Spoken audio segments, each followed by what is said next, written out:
Pagpapakilala po kay F. Elisa Marcos, no? Nakilala po natin siya, no, doon mga kaibigan sa pag-interview sa kanya as very simple. Simpleng-simpleng tao lang siya. Nakita nyo, siya ay galing sa isang elitistang pamilya. Isang pamilya na napakayaman, mga kaibigan. Pero tignan nyo naman ang ating F. Elisa Marcos. Down to earth. Very, very humble. At talagang mga kaibigan, simpleng-simple. Hindi katulad ng mga naninira sa kanya na talaga namang todo effort sa kanilang mga damit, sa kanilang ayos, pero wala pa rin ka-class-class, di ba? Pero ang ating FL, Liza Marcos, nakita niyo naman mga kaibigan, parang nakapambahay nga lang eh. Hello, sabi ko nga, kung ako interviewin ng isang katunging, mga kaibigan, no, talaga ako'y magsusuot ng talagang bonggang-bongga. Pero ang ating FL, Liza Marcos, hindi po. Very, very simple, no? So, makikita natin kahit siya ay ipinanganak na may kutsarang ginto sa kanyang bibig at siya po ay New Yorker. 9 years po siya sa New York. Doon din po siya nagtapos sa New York at doon din po siya nag-practice ng pagiging lawyer. At kita naman, magaling po siyang lawyer at meron po siyang sariling law firm, Marcos and Associates. So, bagaman sa dami ng kanyang mga achievements, bukod pa dyan, nagtuturo pa pala siya sa mga universities. Ha? At mga kaibigan, sa sobrang dami ng kanyang mga achievements, hindi po yan pumapasok sa kanyang ulo. Dahil kita niyo naman, no, napaka down to earth pa rin siya. Hindi po yan pinapasok sa kanyang ulo, kundi sa kanyang puso, mga kaibigan. No? Talagang ating F. Elisa Marcos ay napaka down to earth, no? Yung tanong sa kay F. Elisa tungkol sa issue na si PBBM daw yung nagiging ngayon pangulo daw. Mrs. President, si F. Elisa Marcos daw nagiging pangulo instead of PBBM. Yan yung mga pinapakalat ng mga tanga ng mga tanga ng mga bobo ng mga didishits, di ba? Yan ang pinapakalat ng mga tanga, bobo at saka mga bangag, no, ng mga durugista ng mga didishits.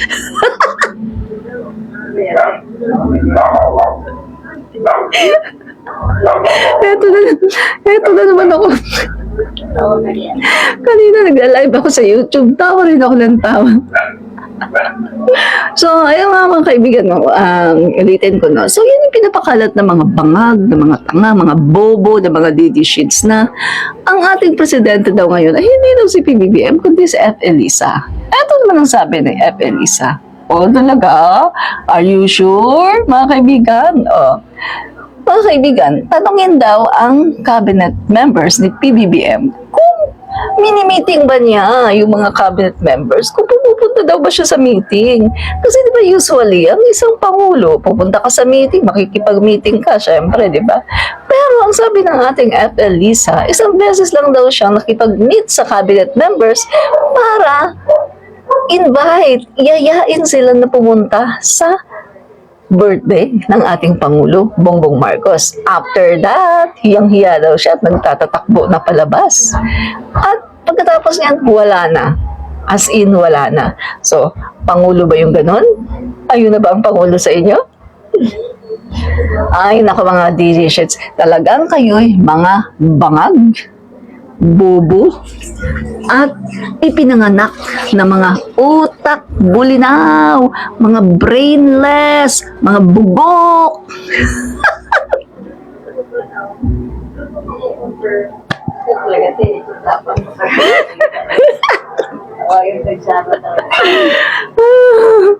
Mga bugok, brainless, iniwan nyo naman yung mga utak ninyo sa inyong closet.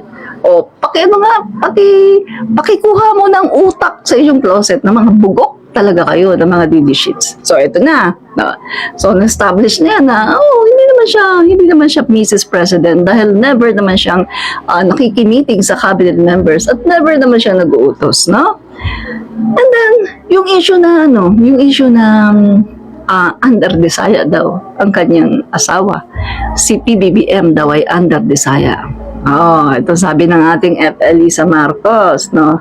Talaga? Under desire? Under desire ba yung nasusunod yung gusto ng Pangulo? Mga kaibigan, ang sabi ng ating F. Elisa Marcos, maliit pa lang daw ang anak nila, sina Sandro, sina Vinny, sina Simon, 10 to 11 years old, ay nagpasya na si PBBM na ipadala sila sa London para mag-aral sa boarding school.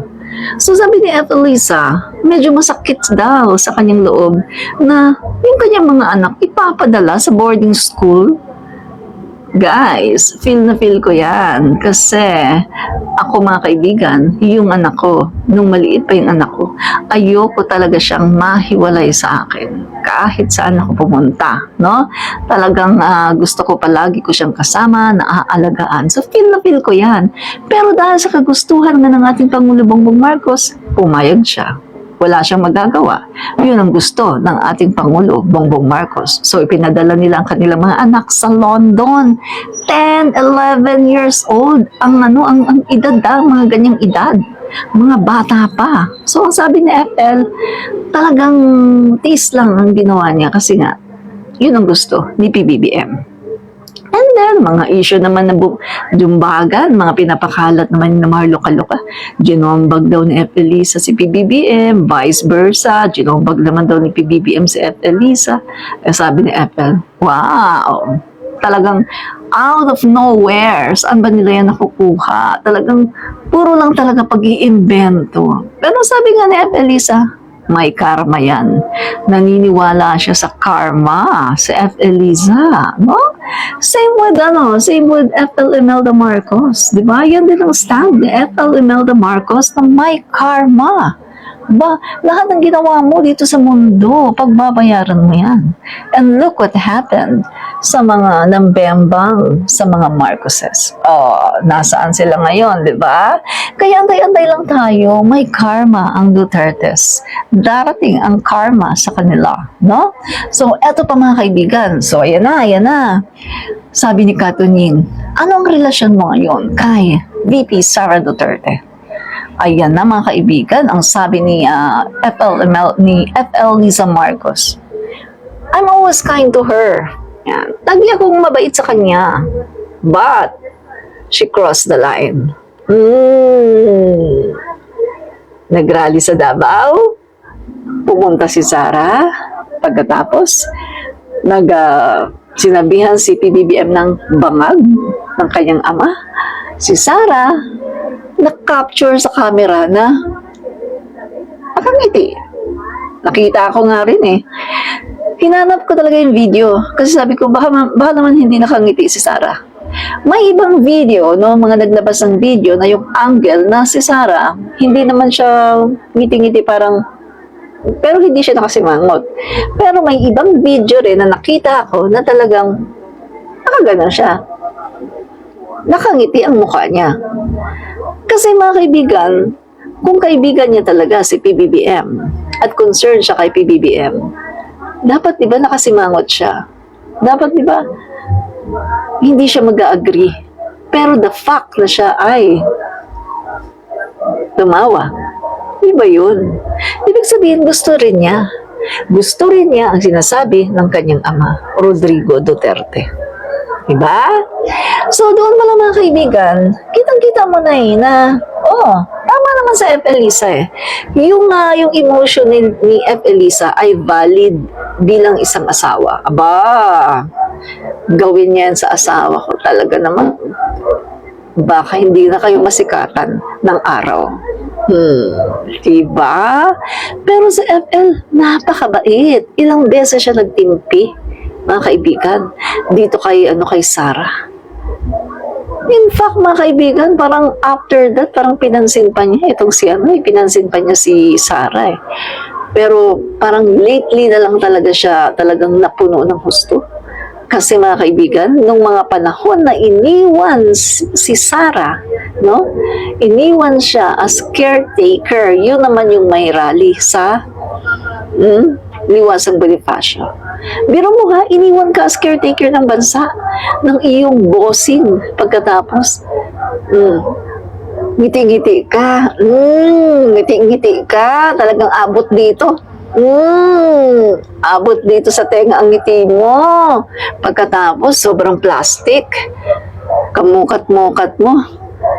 Pag alis ng Pangulo mo, pagtalikod ng Pangulo mo, pumunta na siya sa rally. At doon sa rally, naririnig niya, baksak siya bangag, ganyan, lahat ng paninira. Pagkatapos andun siya sa selfie-selfie. Habang sinisiraan, habang pinapabagsak ang kanyang boss. At mga kaibigan, huwag ka. Nakuha pang magsalita. At ang sabi pa niya, mga kaibigan, natutuwa ako na merong mga ganitong klaseng mga pagtitipon na ating na ipapahayag ang ating mga saloobin, ang ating mga... Hello, natutuwa ka? Are you sure? Masyado ka namang makapal ang mukha at wala kang delikadesa. Makapal ang mukha mo at wala kang delikadesa. Diba? So ngayon mga kaibigan, nakita na natin na ito na, ayan na, talagang nagsalita na si F. Elisa Marcos. At mabuti na lang din at talagang nagsalita na si F. Elisa Marcos. Mga kaibigan, pero huwag ka, class na class. Class na class ang dating ni F. Elisa. Talagang good breeding. At anong tanong sa kanya? Hindi mo ba wala ka bang plano na kasuhan yan sina Marlo Caluca? Kasuhan yung mga nagano sa iyo, yung mga nagpapakalat ng mga fake news? Anong sabi ni FL? Hindi ako bababa sa kanilang level. I will not go down. I will not stoop down to their level. Hindi ako bababa sa kanilang level. Hindi niya papatulan. So, mirisi sila, hindi sila papatulan ni F. Elisa dahil isa lang silang dumi sa kuko ni F. Elisa. Mga wala silang kwentang tao. Diba? Wala silang kwentang tao. Diba? Ano pang sabi ni FL? Napalaki ko naman ang mga anak ko ng maayos. Walang mga tattoo. Tinamaan ang Dutertes. Mga mukhang gangster. Puro tattoo ang katawan. Mga nakakatakot. Horrifying. Nakakatakot. Ang mga katawan ng mga Dutertes, mga gangster, grabe, karimarimarin, karumaldumal, grabe, nakakadiri, nakakasuka. So, yung sinabi ni FL, ang aking mga anak ay mababait, mga rumirespeto, na hindi marunong mambasto sa kanilang mga girlfriend, mga lalaki yun. Pero yung anak ni Duterte, yung Kitty, Diyos ko, kababaeng tao, inilalabas sa social media, nasa kwarto sila ng lalaki, ng boyfriend niya, nasa kwarto nila. Hello!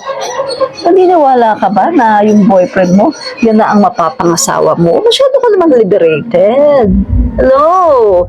Bigyan mo naman ng sarili mo ng kahit kaunting respeto, girl! Girl! Bigyan mo ang sarili mo ng kahit kaunting respeto. Pag nagkahiwalay kayo, ano iisipin ng ibang lalaki? Ay, naku, wala na yan. Ay, pinagsawaan na yan. Girl! Huwag masyado mo. Kung may ginagawa kayo ng boyfriend mo, huwag mo lang i-social media pagdating ng araw. Pagsisisihan mo yan, girl! Diba?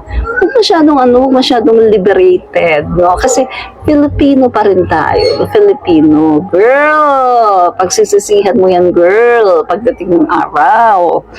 Sabi ko, wala bang makapagsabi sa kanya? Ay, sabagay, wala naman kasing good role model sa pamilya nila. Yung tatay nila, bangag, di ba?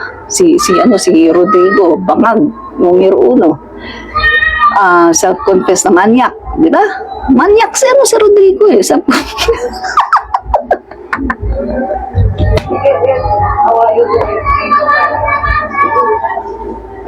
Diba? Si Rodrigo po, self-confessed na manyakis. Diba? Sinabi po niya mismo sa press kung paano niya minanyak yung kanilang katulong. Self-confess na manyak. Pangalawa, si Rodrigo self-confess na magnanakaw. Na marami na daw siyang nanakaw, pero naubos na daw. Pangatlo, self-confess na fentanyl addict. Sabi pa na, have you been to paradise? Oh, I've been to paradise. It's just like cloud 9. Oh. Ano pa? Self-confess killer. Sabi niya, I order them shoot to kill. Pag walang baril, bigyan ng baril. Palabanin para patay. Tapos anong sabi pa niya doon sa isang interview sa kanya? I killed 3 people, 3 of them. I don't know how many bullets entered their body. Diba? So, yun po si Rodrigo, si Duterte. Ulitin natin ha. Si Duterte, self-confess manyak. Self-confess magnanakaw. Self-confess killer. Self-confess fentanyl addict. Self-confess Mary Jane user. Self-confess, ano pa? Bobo.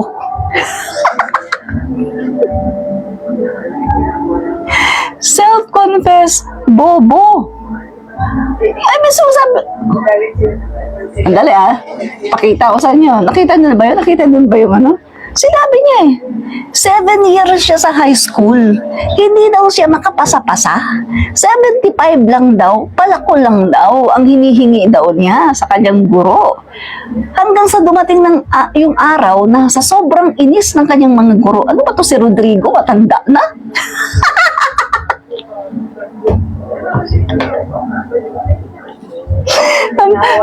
Sabi ng teacher niya, ano ba to si Rodrigo? Matanda na to, dito pa rin. Paalisin na natin to. Sige, bigyan na natin 75.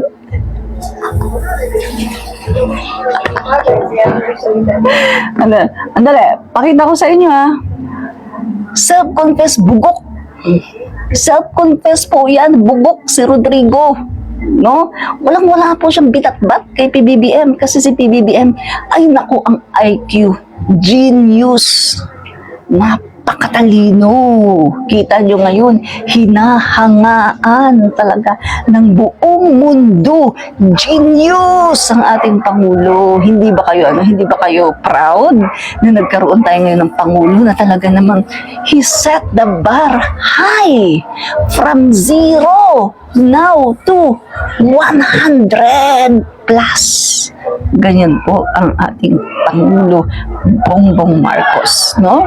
Kaya mga kaibigan, no? Iyak na lang ang mga didishits, mga bobo, pagabugok.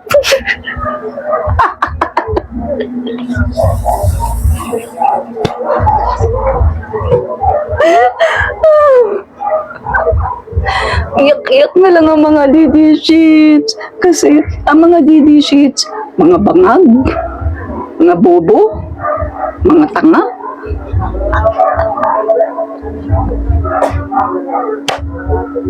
So, mga kaibigan, and then, pagkatapos niyan, ayan na, sabi na ni F. Elisa, bad shot na siya sa akin.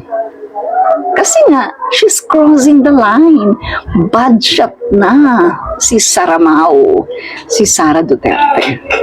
Ngayon, mga kaibigan, yung mga tanga na didishits, yung mga bubok na didishits, mga kaibigan, naglabas ngayon ng kinabukasan, mga kaibigan, naglabas ng mga picture. Pinagkumpara ba naman si BP Sara, no? Yung kanilang bugok na Sara, at saka si F. Elisa, pinagkumpara yung picture. Ang ginamit na picture ni Sara Mau, yung picture niya ngayon. Tapos kay F. Elisa, yung picture ngayon. Hello! Kung magkukumpara kayo, kailangan ayusin niyo ang comparison. Kasi comparison nga eh. Ay, naku, halatang bubog ang mga didishit. Hindi nag-iisip. Kung ikukumpara niyo si BP Sara kay F. Elisa, kunin niyo yung mga picture noon ni F. Elisa. Kita mo, yung ginawa ko mga kaibigan, kitang-kita kung sino ang maganda. At kitang-kita kung sino ang organic, ang beauty. At yung beauty na retoke. Yung vice-presidente nyo, retokada. Yung F. Elisa namin, organic ang beauty.